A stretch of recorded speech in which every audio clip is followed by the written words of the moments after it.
We're going to meet Reece and hear about his artwork, which is behind me. Reece is one of our newer members to the gallery, and so I don't know a lot about him or his technique or his art, and I'm looking forward to hearing. Thank you.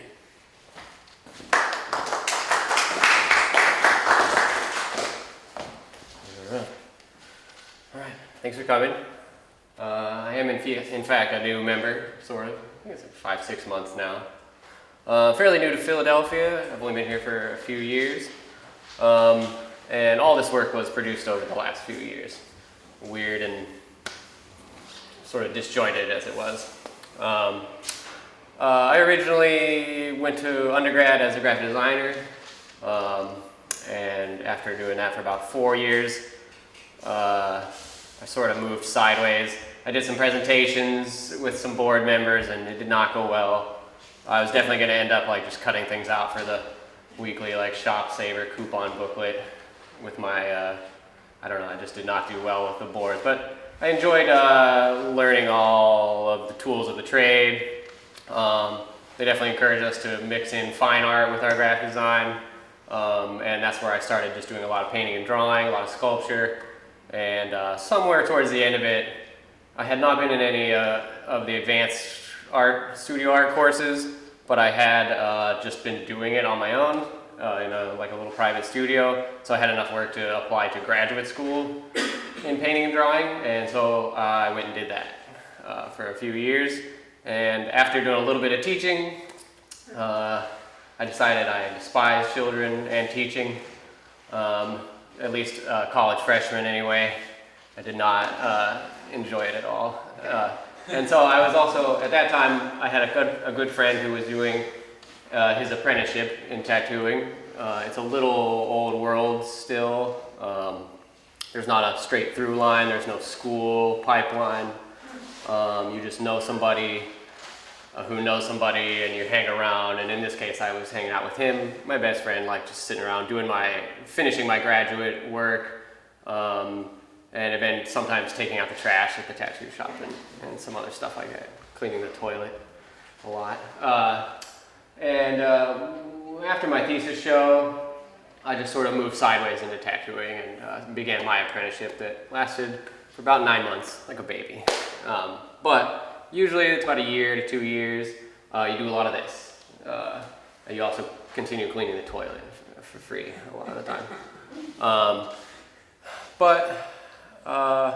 I've been tattooing for we're pushing up on 10 years now, including that training period of 1 year or 2. I've been around all over the country with my wife, following her job around quite a bit, and that's sort of how we ended up here. She's a full-time studio sculptor right now. Seeing how that's going. We were chasing higher ed and art education, but she kind of got burned a couple times, and she's had a multitude of jobs. She's sort of an engineering brain, so we just have moved all over the country. I've met a lot of nice people, a lot of talented tattooers, and they've shaped my work in a wide variety of ways. Right now I'm up in Kensington.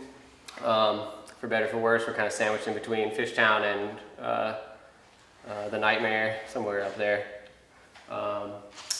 That's where most of this has been produced, although a lot of it was on my couch, either during lockdown or when I got COVID at Christmas. I did all these drawings, this chunk. But they kind of go year by year, except for the little ones. That was just a small project we did at work that didn't pan out, so I framed them up individually. But basically, 2020, 2021, 2022. These are all within the last like 6 months. But this is what you would call flash. If you walk down the street, you'll see some here on South Street. It's probably something you know just from even just having looked in the window of a tattoo shop. Back in the day, traditionally, at least American tattooing, you just went in and you picked something off the wall like this. This is like 1950s, 40s on down. Tattooing was picked up. I'm not the actual good authority on the history, but the Chinese and Japanese have been doing it at a high level for a really long time. The Japanese really refined it, hand poke style. Tabori, they have a particular technique, very refined, very disciplined, and oddly counterculture over there as well. And American sailors picked it up, and that's where you get Sailor Jerry, and it kind of like spilled out over here, and it was further developed. It has still some, there's not much of it left, I don't think, but the renegade, ne'er-do-well stigma still kind of sticks with it. But yeah, and so back in the day, you just come in, you pick the unicorn, they slap the unicorn, someone else comes in right behind you, you get the unicorn again, you know, maybe a different color or something like that. But that's what it was, you were just churning those out. I missed that era by a little bit of a margin, although it still continues to this day. You know, you can go in there and you can poke around, and we're all pretty much usually delighted to do something off the wall. And a lot of tattooers, most of them now are what you would call custom artists. You don't have to get any of that. You could just say, oh, I like this, but can we do it such and such way? And if I can draw it for you quickly, I'll just do it right then and as a walk-in type of appointment, or we'll make an appointment for later and I'll go home and draw it and then have it ready for you when you come back, and we can make adjustments and do it then. But most tattooers practice this way through like flash creation. It's a good way to fill the time and practice and figure out what you want to do. Traditionally, these are all watercolor or liquid acrylic, very thin painting, similar somewhat to Carol's work.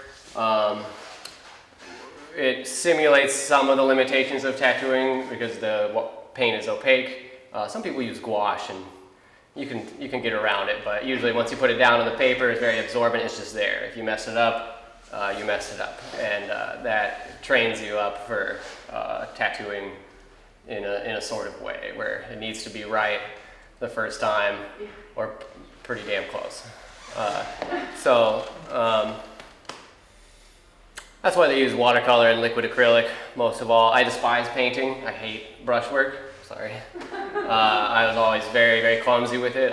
I cannot stand the little hairs on the stick.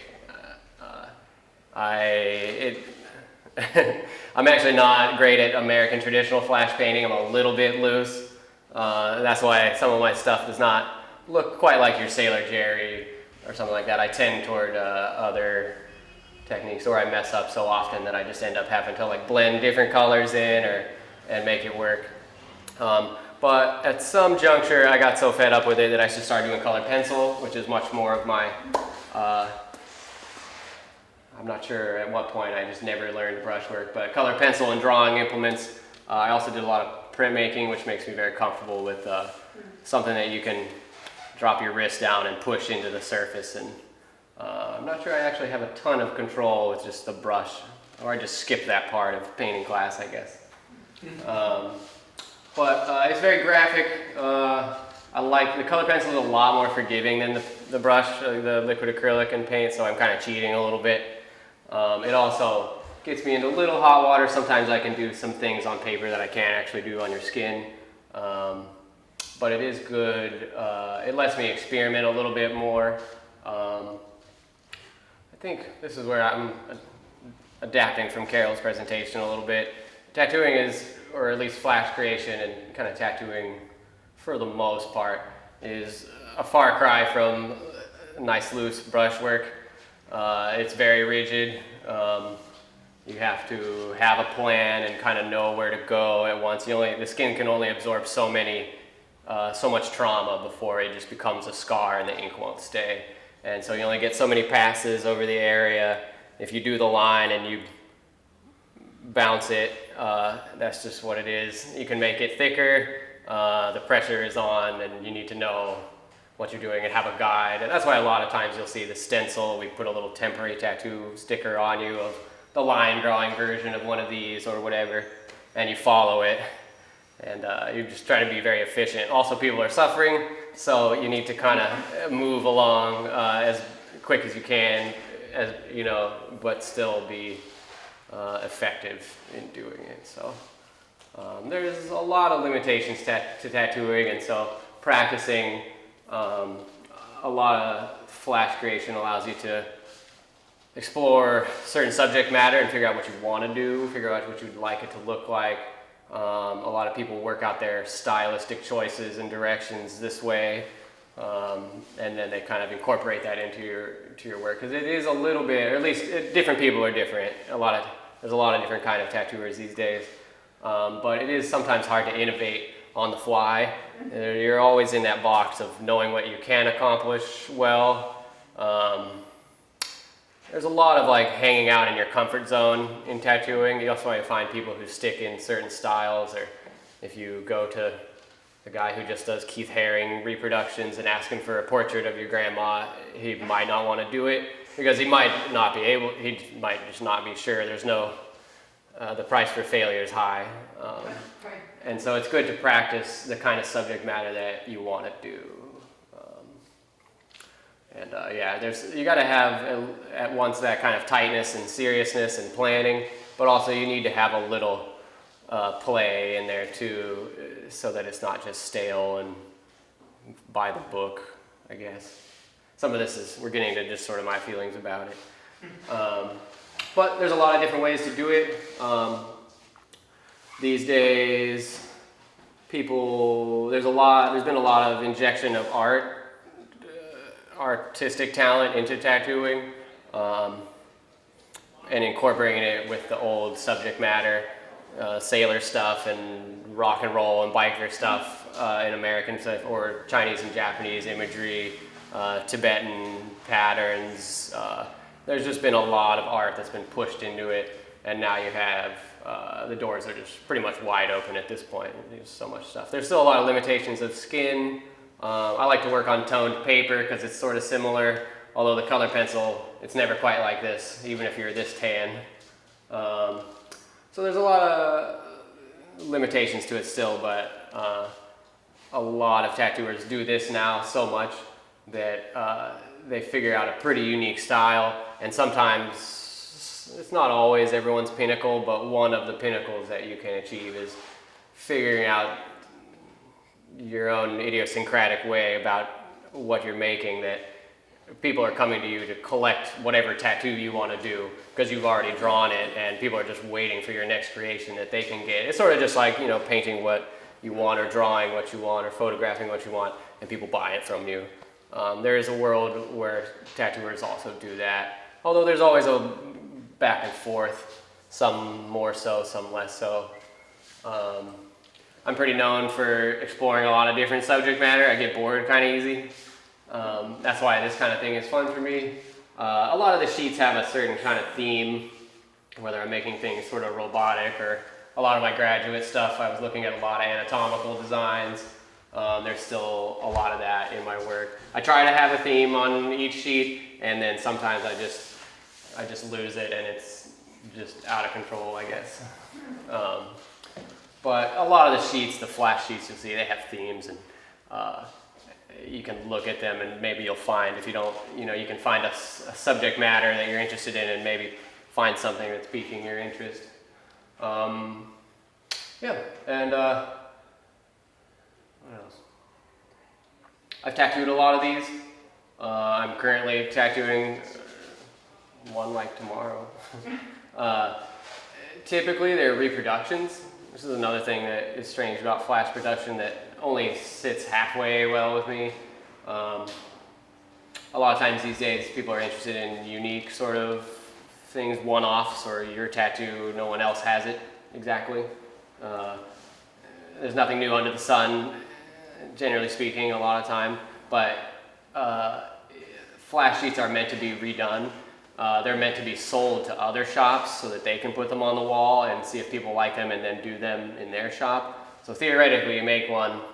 I've never done it before, but I'm doing it with this particular set, or at least most of this set, where you make prints and shops buy the prints and they put it up. And it's still a holdover from that time when that was all there was. Whatever you were able to purchase and have in your shop was the type of designs that you could tattoo. So the more you had, the better. People were guarded about it. If you went in there and tried to photograph what they had, they would kick you out or whatever. But there's a lot more online. The internet's changed things a lot. You can just grab anything online and trace it. There's some current battles. I think there's a legal battle about copyright right now going on. A lot of it's been unregulated thus far, but yeah, this is all good fun for me. There's a lot of different subject matter happening. Most of them, I have a little bit of a problem with recreating stuff multiple times. I hate doing repeats myself. If I have to tattoo the same exact thing the same exact way another time, it really starts to feel like work. I've probably been spoiled by my job since it doesn't usually feel like work. So when that comes online, I don't like to do it. I also have a soft spot for like you having your own special little thing, and so one of my actual coworkers asked me for one that I've already tattooed on somebody. I'm like, oh, well, I'll draw you like your own. And he was like, I don't want that one, I want that one. I don't want whatever your redo version is. So I guess I'm leaning into that for the first time with this particular set, doing them multiple times. And the other person doesn't know. The other person who had it before, they don't know. They might run into each other, probably not. But that's part of the game with these. I think I'm going to transition to doing one-offs because I'm tired of doing full sheets. But this whole set kind of culminated in these guys, which sort of stand apart. This is a little out there for Flash. Those almost are like one-offs. If I had my way, they're complicated enough, and they kind of are on their own a little bit. A lot of these, this seems like a Flash sheet, that a lot of people would get. These are just a little too crazy. It's almost like an individual piece, or at least the way I feel about it. But my process is a little bit, I mix it up. A lot of times, most tattooers are using iPads these days. You draw on the iPad. There's some pretty good programs that feel pretty natural. You know what I'm talking about? I like that. It's really nice. It's very loose. You can sketch on there. You can erase. You can change layers. And my graphic design kind of background just led me to pick that up immediately. There are some features of drawing on in there that I don't like at all. I don't like the feel of it. The glass is slippery and weird, and I hate doing line drawings on it. But I draw them roughly with essentially like a red pencil on the iPad, and then I print them all out and refine them with another drawing of pencil where I'm tracing over it, and then I lay another piece of tracing paper down, I ink everything, all the black lines, and then I scan that in, and then I cut down my pieces of paper and I print out the line drawings on the piece of paper. This is exactly the opposite of meditative brushwork. Then I set about coloring them in, and then I spray them with a fixative, and I reline with microns over the colored pencil, which is a little treacherous. When I really gave these ones my all, and these ones, and that was the process that I came up with. That's a couple extra steps. A lot of my friends are substantially quicker about it. But I like to get a little complicated and a little fancy. A lot of these were just microns and then just liquid acrylic. And then I still do the relining thing because liquid acrylic is just opaque enough to cover the lines in a very aggravating way. But yeah, it's an arduous process, but it's good in the end, I feel like, or it's comfortable for me. Also, I can just whip it out on my couch and work on it instead of getting out my tin foil and my paint and my brushes and clean the brushes and have the little caps of the colors, stuff like that. So I've always enjoyed the colored pencils for that reason. Just coming from my personal background, like I grew up around a lot of people who were like bikers. My dad had several tattoos because he was in prison, so he had prison tattoos and whatnot. But just the idea now that almost everybody, it's so ubiquitous. Like, how is your like technique and how you approach subject matter changed over the years? And of course, it's going to change no matter what, even if it's like you're in your own room and just doing this for yourself. But especially with how tattooing is so much more commonplace now that it's almost weird for people to not have. Right. Yeah. So I'm just kind of curious about how that's kind of changed your outlook on it and how your technique has changed.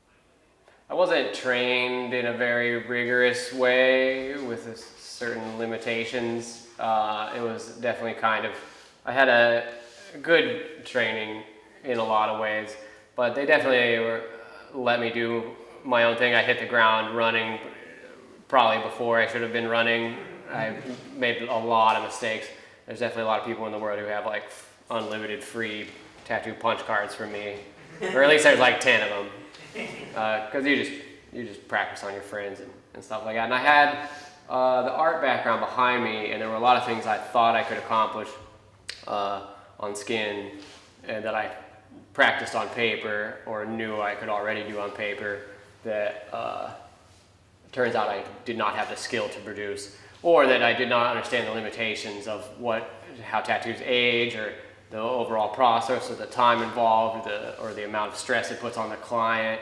I was always I think definitely at the beginning of my career, I'm gonna take as long as I'm gonna take. This is gonna be perfect. And like they're just dying, and it was being inefficient. So I've ramped up my efficiency and technique, and this is something that was in my brain at the beginning. If I sit down and do what comes natural, it gets complicated, it gets technical as far as tattooing goes, but now I've finally been able to kind of like start to get somewhere with that as my skill in tattooing has increased. And probably the biggest change though is that I've stopped just doing whatever I want and actually did research. So that's a lot of what this is about. A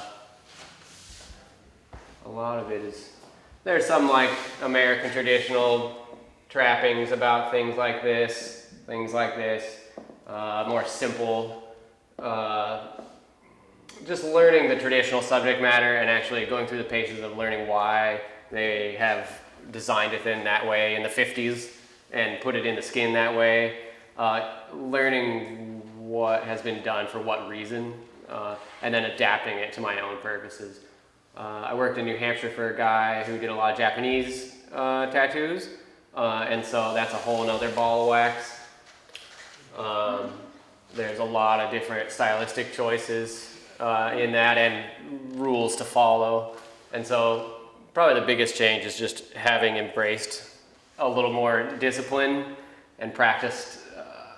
We're sort of embraced the like study that we're required or supposed to have to be able to handle clients' requests. And you got to have your own style, your own vision, but you also have to know why things are done a certain way and what works. Another question I had, I was interested in the fact that dialogue is happening and increasing also, as opposed to what you said earlier, like 50s or before, or long way back, where somebody would go in and say, that's what I want, and that's what happens. That's not exactly a dialogue. Yeah. But there are, I think it's a great art form in a sense, as opposed to other art forms where we don't have as much dialogue. We show our things, but is it an integral dialogue that gives rise to the art form? Yeah. That's what I think is fabulous about it. Yeah, it is a dialogue, and oftentimes the best stuff is you do enough dialogue and you work together, and then at some point they relinquish control, but you have your plan for what you guys want to achieve, and you kind of get there together. And even if it's not so much like that, even if they're just picking something off of here or off of wherever, it's still a conversation about placement. There's a lot of conversations, same as your barber, your hairdresser a lot of the time. There's some expectation of that. Also, you don't have to do that either.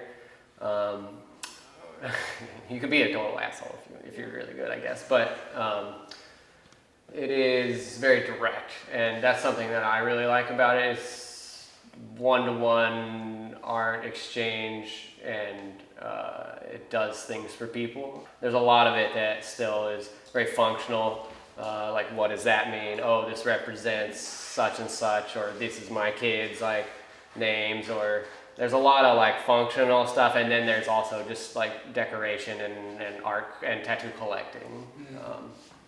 So people do it for all different reasons.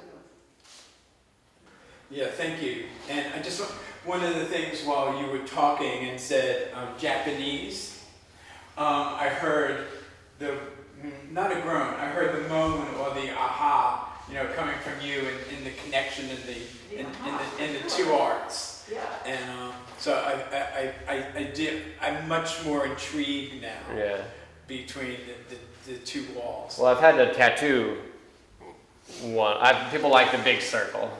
Yeah. They like the big brush circle thing, and it's so completely alien to. It's the exact opposite of how it's done on paper. I make my stencil and I trace it so precisely, and the little dry brush trails, like I outline it with like a fine needle and fill it in. It's exactly the opposite of the magic that goes into it, but it's the same. It's all magic. Similar. Yeah. It's all magic. Thank you, Reece. Thank you.